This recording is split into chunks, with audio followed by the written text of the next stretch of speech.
Hello everyone. In last video we discussed about the Bryophyta classification and compared their three different classes.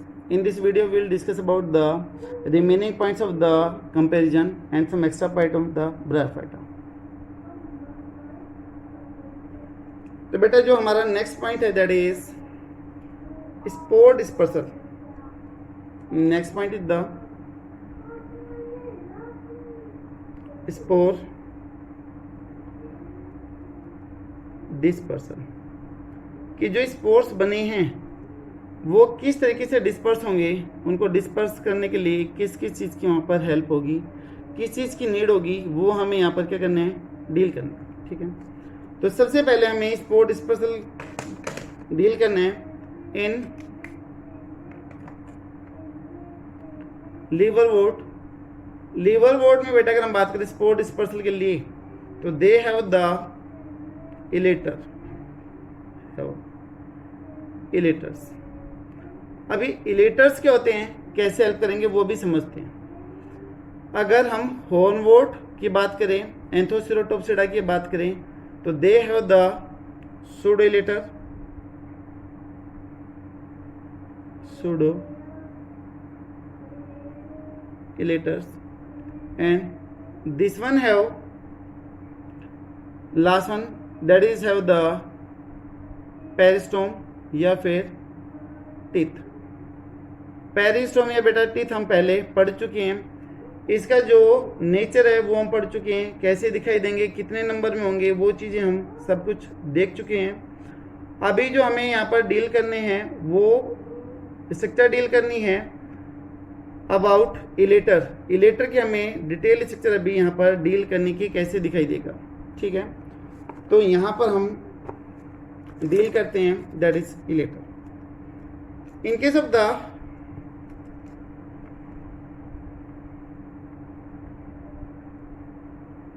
liverwort,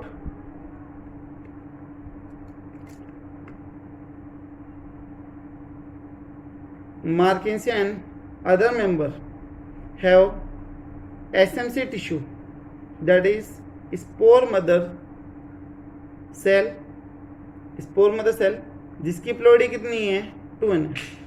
इसके अंदर जो tissue है उसके साथ दो कंडीशन हो सकती है बेटा. एसएमसी टिश्यू के साथ में दो कंडीशन पॉसिबल है. पहली कंडीशन कि वहां पर मियोसिस डिवीजन हो जाए, अंडरगो द मियोसिस डिवीजन. ठीक है, अगर मियोसिस डिवीजन हुआ तो वहां पर स्पोर की फॉर्मेशन होगी, स्पोर गेट फॉर्म, स्पोर बनेंगे अगर मियोसिस डिवीजन हुआ तो. दूसरी तरफ अगर मियोसिस अब्सेंट हो तो क्या होगा, अगर मियोसिस अब्सेंट है तो मेक द इलेटर्स. अगर बेटा इलेटर्स यहां पर बनेगा और मियोसिस अब्सेंट है तो इसकी प्लोइडी कैसे हो जाएगी, दैट इज 2n हो जाएगी. तो ploidy will be the 2n. Ploidy कैसे होगी 2n. अगर मियोसिस एब्सेंट है तो जो प्लोइडी ऊपर थी वही प्लोइडी सेम रहेगी.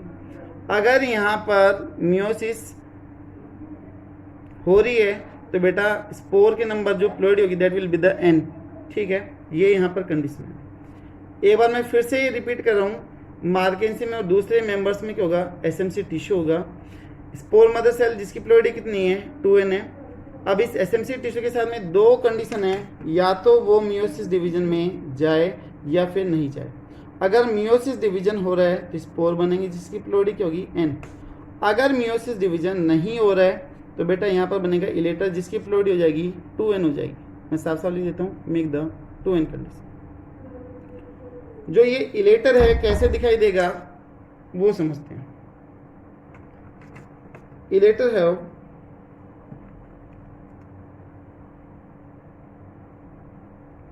This like. ठीक है, this one is the elater. यहां पर दो हाइग्रोस्कोपिक बैंड होंगे, हैव 2 हाइग्रोस्कोपिक बैंड. हाइग्रोस्कोपिक का मतलब मॉइस्चर को अटेन करने वाले. ये डायरेक्टली एयर से मॉइस्चर या फिर वाटर को क्या करेंगे, गेन करेंगे. तो these are the 2 hygroscopic band. ठीक है, they will uptake the moisture directly from the air और वाटर, ठीक है। तो दीज आर द इलेटर। बेटा अगर हम सूडो इलेटर की बात कर दें, 1 मिनट के लिए मैं वीडियो पॉज करता हूँ। बेटा यहाँ पर हमने इलेटर की बात करी थी कि इलेटर कैसे बनेंगे। अगर एसएमसी टिश्यू के अंदर मियोसिस एब्सेंट थी तो इलेटर डेवलप होंगे, अगर मियोसिस हो गई तो क्या बनेंगे, स्पोर बन रहे थे। फिर हमने यहाँ पर बात करी है किसकी, हॉर्नवोर्ट की, जिसमें सूडो इलेटर्स होंगे। सूडो इलेटर्स के अंदर हाइग्रोस्कोपिक जो बैंड है they will be the absent, hygroscopic bands are absent, ठीक है। बाकी स्ट्रक्चर कुछ वैसे ही दिखाई देगा। उसके बाद में लास्ट वन आते दैट इज मोसिस, जिसको आप ब्राइबसेडा बोलते हो। तो दिस वन इज द मोस या फिर मोसिस। इसके अंदर मोस्ट इलेबोरेट मैकेनिज्म होगा फॉर द स्पोर डिस्पर्सल, ठीक है। स्पोर को डिस्पर्स करने के लिए यहाँ पर सबसे एडवांस मैकेनिज्म है that is known as the peristome या फिर टिक। तो यहाँ पर हम लिख लेते हैं मोसिस have most elaborate mechanism for spore dispersal, ठीक है। और किसे होगा, बाय पेरिस्टोम या फिर टिथ, बाय पेरिस्टोम या फिर जिसको आप बोलते हो टिथ बोलते हो, उसके द्वारा ये, ठीक है। स्ट्रक्चर इसके हम पहले पढ़ ही चुके हैं, एक बार अगर आपको हो तो फिर से देख लेते हैं। बाहर की तरफ कैसे थे, रेडिश कलर के थे, ऐसे रेडिश कलर था। इनके अंदर भी बेटा हाइग्रोस्कोपिक बैंड क्या थे, प्रेजेंट, मॉइस्चर को टेक करने वाले बैंड ऐसे थे, ठीक है। अंदर की तरफ जो थे दे आर द कलरलेस, ठीक है, ऐसे दिखाई। बाहर की तरफ कितने थे, 16, इंटरनल कितने होंगे 16, टोटल कितने आ रहे थे 32। एंड दिस पेरिस्टोमेफेटी था the A cellular in nature, ठीक है। ये बेटा पॉइंट काफी मेन है, पेरिस्टोम और acellular nature, acellular nature. I think शायद ये पॉइंट क्लियर होगा स्पोर डिस्पर्सल का कि किस तरीके से स्पोर डिस्पर्स होते हैं, चीजें क्लियर होगी, ठीक है। नेक्स्ट वन आ जाता है यहाँ पर स्पोरोफाइट का नेचर, कि जो स्पोरोफाइट है वो पैरासिटिक है या फिर पार्शियल पैरासिटिक नेचर का है, वो चीज हम यहाँ पर डील करते हैं। तो नेक्स्ट वन इज द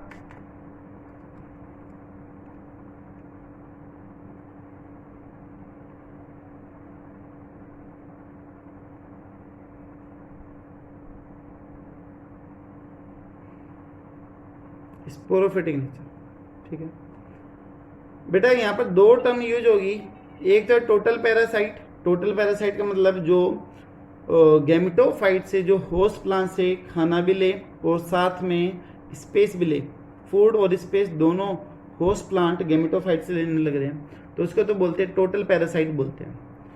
और जो सिर्फ और सिर्फ स्पेस ले, खाना खुद बना ले, उसको हम पार्शियल पैरासाइट बोलते हैं, ठीक है। तो फर्स्ट वन इज द लीवरवोर्ट। लीवरवोर्ट में देखिएगा टोटल पैरासिटिक नेचर है। कौन सी कंडीशन है वो, टोटल पैरासाइट नेचर, यानी कि जो स्पोरोफाइट है 2-1 वो कैसा है, टोटल पैरासाइट नेचर का है। लीवरवोर्ट में जो नेचर है टोटल पैरासाइट, हॉर्नवोर्ट में जो nature that is partial parasite, partial parasite, ठीक है। और इधर भी अगर मैं मोसिस की बात करूं तो they also the partial parasite nature, ठीक है। अब इसका रीजन क्या है वो चीज हमें यहां पर देखनी है। बेटा लीवरवोर्ट में जो स्पोरोफाइट है that is non green in nature. जो स्पोरोफाइट है, स्पोरोफाइट इज नॉन ग्रीन। भाई नॉन ग्रीन है तो आपको पता ही है कि फोटोसिंथेसिस तो कर ही नहीं पाएगा, ठीक है। So sporophyte can not perform photosynthesis,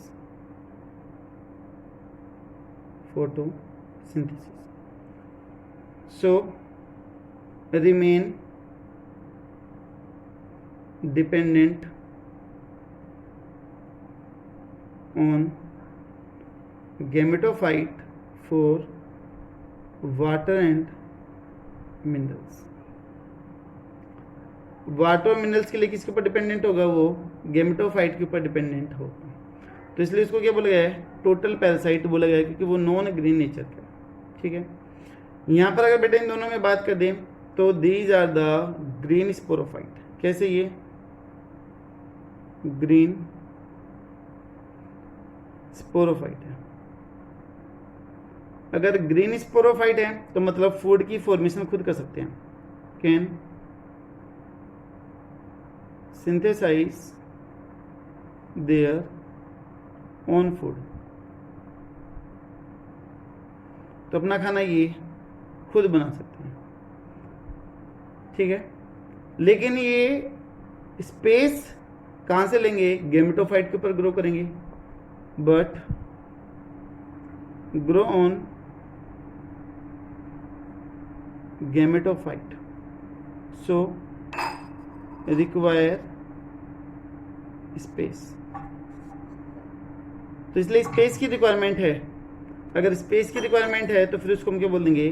partial parasitic nature का प्लांट बोल देंगे, ठीक है। सेम कंडीशन इधर, ये भी कैसे है? पार्शियल पैरासाइट है। हमने इसमें स्ट्रक्चर देखी थी कि जो फूड सीट और कैप्सूल था,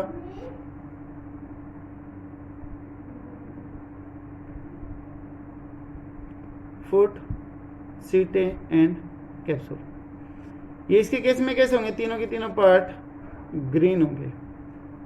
अगर ग्रीन है तो ये फूड की फॉर्मेशन खुद कर पाएंगे। स्पेस किससे लेंगे? ये गेमेटोफाइट से ही लेंगे। तो that's why they are also the partial parasitic nature. तो इसलिए ये कैसे हो गए? पार्शियल पैरासिटिक नेचर के भी हो गए। बेटा यहाँ पर ये कंपैरिजन कंप्लीट होता है।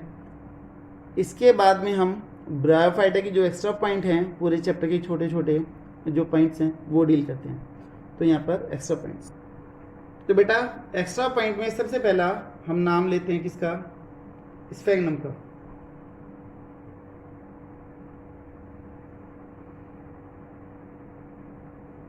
स्फेग्नम,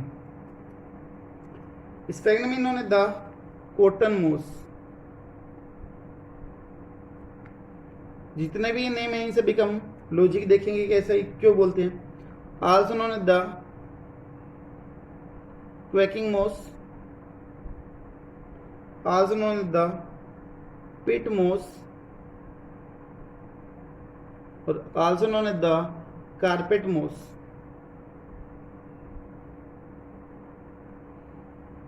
कारपेट मोस भी बोलते हैं। अब जो हमने ये इतने एक्स्ट्रा नेम दिए हैं, इनके नेम देने के लॉजिक क्या है, इनका रीजन क्या है, वो हमें यहाँ पर समझना है। बेटा सबसे पहले आया है कॉटन, है ना, कॉटन मोस इसको बोलते हैं। कॉटन मोस बोलने का रीजन ये है कि इसकी जो वाटर एब्जॉर्बिंग कैपेसिटी है दैट इज 16 to 26 टाइम। अपने वजन से ये लगभग 16 से लेके 26 टाइम ज़्यादा वाटर को एब्जॉर्ब कर सकते हैं। तो वर्ल्ड वार फर्स्ट में इसको एज ए कॉटन की तरह यूज़ किया गया था फॉर द सर्जिकल ड्रेसिंग। जो ऑपरेशन वगैरह होते थे या फिर जो घाव होते थे उनको सही करने के लिए, जिसे रुई का यूज़ करते हैं दवाई वगैरह लगा के, उसी तरीके से इनका भी यूज़ किया गया था, ठीक है। तो it can absorb 16 to 26 time much water, ज़्यादा पानी अपटेक कर सकता है अपने वजह से, ठीक है। So it was used as या फिर use in world war first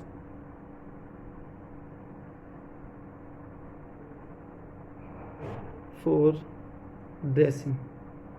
बेटा ड्रेसिंग का मतलब होता है पट्टी करना, उसको आप ड्रेसिंग बोलते हैं, तो वहाँ पर इसको यूज़ किया गया था। तो ये हो गया कॉटन मोस का रीजन कि इसको कॉटन मोस क्यों बोलते हैं, क्योंकि जिस तरीके से कॉटन काफ़ी ज़्यादा वाटर को एब्जॉर्ब करती है, इसकी भी एब्जॉर्बिंग कैपेसिटी काफ़ी ज़्यादा हाई। दूसरा इधर क्वैकिंग मोस। क्वैकिंग का मतलब होता है कप कपाना या फिर थरथराना, है ना, किसी भी चीज़ का हिलना तेजी से वो कप कपाना या फिर थरथराना कहलाता है। जैसे मान लो ये बोग है ना, दिस वन इज द बोग, दलदल है, बोग का मतलब दलदल, और इस दलदल के ऊपर बेटा ये स्फेगनम ग्रो कर गई, ठीक है। इसने इस पूरी की पूरी बोग को क्या कर दिया, कवर कर दिया। अब जब कभी भी अर्थक्वेक आएगा तो ये जो लेयर है ये साफ साफ आपको हिलती हुई दिखाई देगी। जिसे अर्थ हिलती है तो आपको सिर्फ फील होता है लेकिन दिखाई नहीं देती है, लेकिन यहाँ पर आपको साफ साफ ये हिलती हुई दिखाई देगी, कांपती हुई दिखाई देगी। That's what in the quaking मोस, ठीक है, इसलिए इसको क्वैकिंग मोस बोलते हैं। तो ये क्या बना रखे इधर, स्फेगनम। तो on the arrival of earthquake, layer of sphagnum on bog show quaking nature।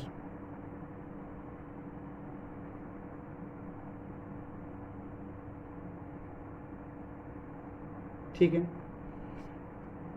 या फिर इवन आप सिंपल वे में वाइब्रेशन भी कर सकते हो, वाइब्रेट, वो करता हुआ आपको दिखाई देगा।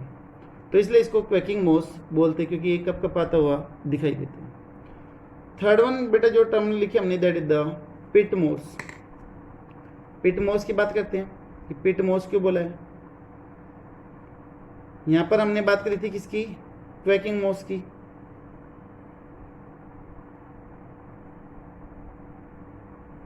यहां पर हमने बात करी थी कॉटन मोस क्यों बोलते हैं, उसके पॉइंट लिख देते हैं। नाउ पिट मोस, आपने ये पढ़ा होगा कि peat is a type of coal, हाँ, कोयले का एक टाइप है पिट कोल। तो बेटा ये भी कोयले बनाने में हेल्प करते हैं। जैसे ये बोग दलदल है, स्फेगनम ऊपर ग्रो करने लग रहा है, बेटा तब इनकी डेथ हो जाती है तो ये स्फेगनम नीचे जाके सेटल डाउन हो जाते हैं, इनके बड़े बड़े गट्ठे बन जाते हैं, लोग बन जाते हैं, ठीक है। तो लोग ऑफ स्फेगनम, लोग का मतलब गट्ठे बन जाते हैं, ठीक है। तो ये अगर लोग बन गए हैं, गट्ठे बन गए हैं, तो नीचे सेटल डाउन हो गए हैवी होने की वजह से। अब यहाँ पर लगातार प्रेशर अप्लाई होगा, तो जिसकी वजह से ये किस में कन्वर्ट हो जाएगा, कोल में कन्वर्ट हो जाएगा, ठीक है। After the death Sphagnum gate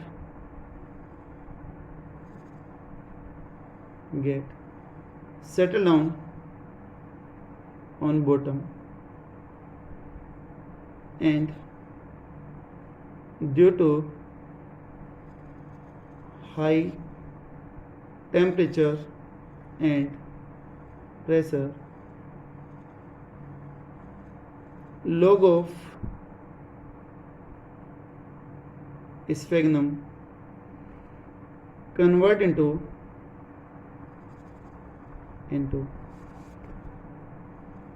pit core like structure। और इवन बेटा इनको तब खुदाई के दौरान तभी मिलते हैं, स्फेगनम की जो एक कोल है पिट, तभी मिलते हैं, तो इनको एज ए फ्यूल की तरह भी यूज कराया जाता है, इनको जलाने के लिए काम में लिया जाता है, ठीक है। Last one point is the carpet मोस।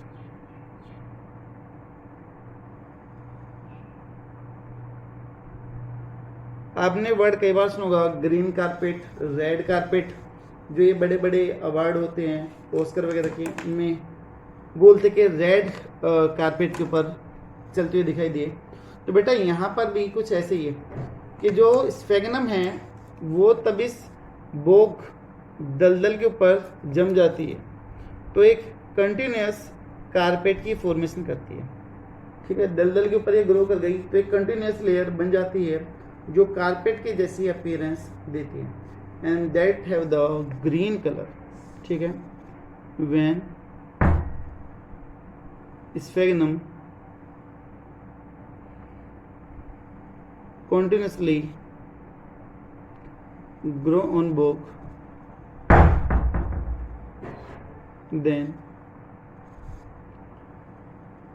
give the appearance of green carpet, green carpet के जैसे वो दिखाई दे। ठीक है, तो ये अभी हमारा सबसे मेन हो गया। इसके अलावा और क्या है बेटा, जो ब्रायोफाइट है वो सॉइल इरोजन को होने से रोकेगा, क्योंकि इस जमीन के साथ में काफी टाइटली से बाउंडेड रहते हैं, तो ये सॉइल इरोजन को भी रोकते हैं।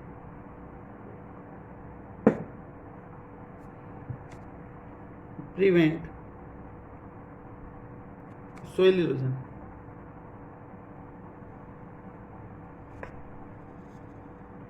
सॉइल इरोजन होने से ये रोकते हैं। इसके अलावा they also help in the ecological succession on the rock. Ecological succession का मतलब है कि तब इवोल्यूशन के दौरान चीज़ें सिंपल टू एडवांस होती जाए तो उसको आप इकोलॉजिकल सक्सेशन बोलते हो। जैसे मान लो कोई बेयर रॉक है, कोई बिल्कुल न्यूड रॉक है, वहाँ पर डेंस फॉरेस्ट, घने जंगल बन जाते हैं, तो वो भी आपका इकोलॉजिकल सक्सेशन कहलाएगा। वहाँ पर ये जो ब्रायोफाइट है वो काफ़ी ज़्यादा हेल्प करते हैं, तो help in ecological succession on rock, चट्टानों के ऊपर ग्रो करने में हेल्प करते हैं। तीसरा बताया था कि वाटर एब्जॉर्प्शन कैपेसिटी काफ़ी ज़्यादा हाई है स्फेगनम की, तो इसलिए इसको बेटा ट्रांसपोर्ट करने में, पेड़ों को या किसी भी चीज़ को ट्रांसपोर्ट करने में यूज़ करा जाता है, क्योंकि यहाँ पर ये काफ़ी ज़्यादा मॉइस्चर को अपटेक करती है। ठीक है, उसके अलावा पिट मैंने आपको बता दिया कि कोल की तरह यूज़ करा जाएगा। इसके अलावा एक एक्स्ट्रा पॉइंट है जो बहुत बार कंपटीशन एग्जाम में पूछे गए, that is Polytrichum commune. Polytrichum कॉम्यूने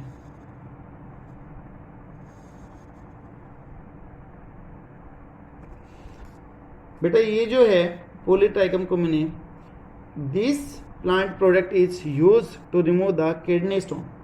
जो गुर्दे की जो पथरी होती है उसको बाहर निकालने के लिए इस प्लांट का एक्सट्रैक्ट यूज करा जाता है। तो use for the removal of kidney stone, जो पथरी है गुर्दे की उसको निकालने के लिए इसका यूज़ करा जाता है। इसके जो पार्ट्स है वो यहाँ पर काफ़ी ज़्यादा यूज़ करे जाते हैं। ठीक है, कुछ पॉइंट एक्स्ट्रा वो मैं रिपीट करता हूँ, लिख नहीं रहा हूँ। जैसे ब्रायोफाइटा में बताया था कि होमोस्पोरस कंडीशन है, प्रोटोनिमा स्टेज फुनेरियम में मिलेगी। एक आता है आपका डेजर्ट मोस आता है, हम बोलते कि मोस्टली ब्रायोफाइटा मॉइस्ट कंडीशन में ग्रो करते हैं, बट यहाँ पर एक है डेजर्ट मोस जो ड्राई कंडीशन में ग्रो करता है, that is the Barbula tortuosa. Barbula tortuosa, this bryophyta grow इन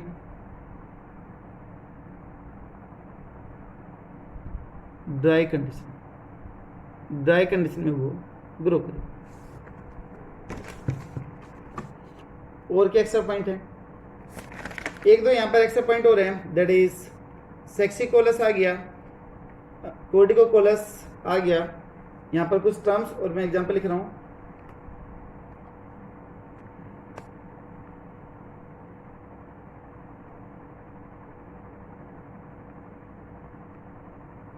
एपीफिटिक और कोर्टिकोलस। आपको पता होगा एपीफिटिक और कोर्टिकोलस क्या होता है, जो दूसरे प्लांट के ऊपर ग्रो करते हैं, ग्रो ऑन प्लांट्स, जो दूसरे प्लांट्स पे ग्रो करते हैं। एग्जाम्पल आ जाएगा आपका जाइगोडोन, ठीक है। इसी तरीके से सेक्सिकोलस grow on the rock, saxicolous, और आल्सो नोन एज द एपिथेटिक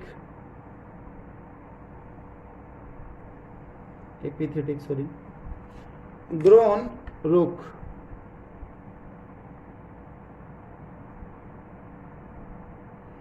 इसमें एग्जाम्पल आ जाएगा दैट इज फ्रूलोनिया, ठीक है। इसके अलावा मैंने आपको बता दिया था कि होमोथेलिक में एग्जाम्पल आ जाएगा रिशिया, हेटेरोथेलिक में आ जाएगा Marchantia. Tallest bryophyta, tallest bryophyta, this award goes to Dawsonia, Dawsonia, जिसको ऑस्ट्रेलियन मॉस भी बोलते हैं, and its size is near about 45 centimetre, 45 centimetre की ऊंचाई है। वाटर एब्जॉर्ब करने की कैपेसिटी बता दी आपको, किडनी स्टोन के बारे में बता दिया है। सेप्रोफिटिक नेचर मैंने आपको शुरू में बता दिया था कि कुछ ऐसे हैं जो डेड और रोटन बॉडी से खाना लेते हैं, उसमें एग्जांपल था बॉक्स बोनी और क्रिप्टोथैलस। ये मैंने एक बार मैं फिर से लिख देता हूँ, सेप्रोफिटिक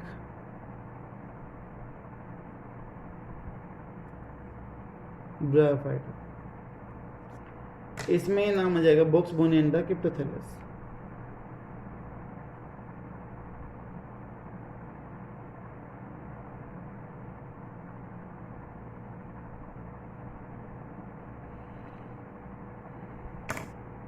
स्मॉलेस्ट ब्रायोफाइटा,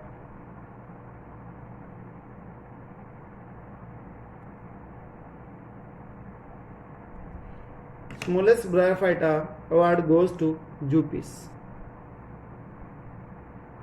बेटा जो जूपिस का साइज है that is only 4 to 5 mm, 4 to 5 mm इसका साइज, ठीक है। इसके अलावा अगर मैं राइजोइड्स की बात कर दूं तो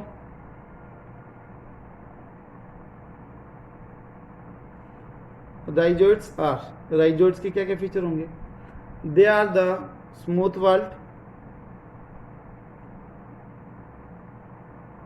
इसके अलावा दे हैव द ट्यूबरकुलेटेड, यानी कि ट्यूब के जैसे दिखाई देंगे,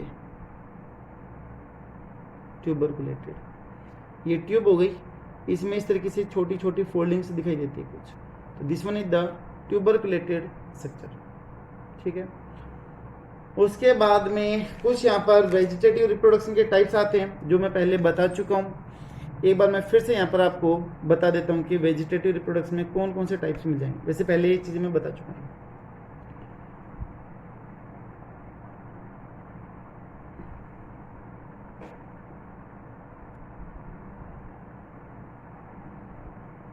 पहला आगे बाय फ्रेगमेंटेशन,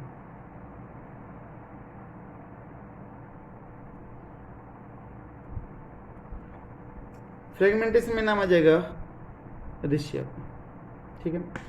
जो जनरली कंपटीशन एग्जाम में पूछे गए हैं वो सिर्फ यहाँ पर मैं आपको बता रहा हूँ। दूसरा बाय एडवेंटिशियस ब्रांचिंग, अगर एडवेंटिशियस से हो रही है तो यहाँ पर एग्जांपल आ जाता है थ्रू द रिशिया, ठीक है। जो वर्टिकल सरफेस पे जो हैं कुछ ब्रांचेस वो टूट के नए ब्रायोफाइटा की फॉर्मेशन कर देता है, तो इसमें है। उसके बाद में है पेरिनेटिंग ट्यूब्स,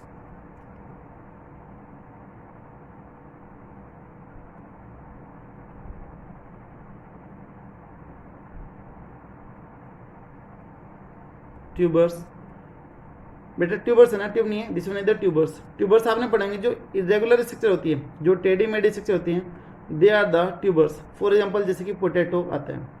पेरिनेटिंग का मतलब जो हार्श कंडीशन फेस करने के लिए बनता है, दैट इज द पेरिनेटिंग स्ट्रक्चर। हमने एंडोस्पोर के लिए वर्ड यूज किया था, ठीक है। तो इसमें एग्जांपल आ जाएगा इनके शब्द रिशिया एंड मार्केंसिया। ये अनफेवरेबल कंडीशन को फेस करने में हेल्प करती है।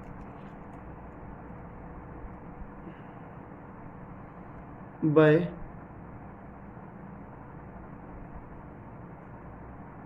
गैमा या फिर गैमा कप। इसका जो सबसे मोस्ट फेमस एग्जांपल है दैट इज द रिशिया, जो रिप्रोड्यूस करने में हेल्प करती है। वो मैं बताया था कि जो एक है वो 2 थैलेस की फॉर्मेशन करेगा, ठीक है। रिशिया से रिलेटेड मैंने आपको ये भी बताया था कि Riccia is the homothallic in nature. Homothallic जिसमें एक ही थैलेस पे दोनों चीज ग्रो करे, that is the homothallic. Example आ गया था आपका रिशिया, ठीक है। दूसरा था हेटेरोथैलिक। द हेटेरोथैलिक में बताया था कि जिसमें मेल और फीमेल अलग अलग थैलेस प्रेजेंट हो, दैट इज द हेटेरोथैलिक। एग्जांपल आ जाएगा दैट इज मार्केंसिया, ठीक है। तो स्टूडेंट्स ये था bryophyta. In next video we will discuss about the pteridophyta and their classes. Thank you so much.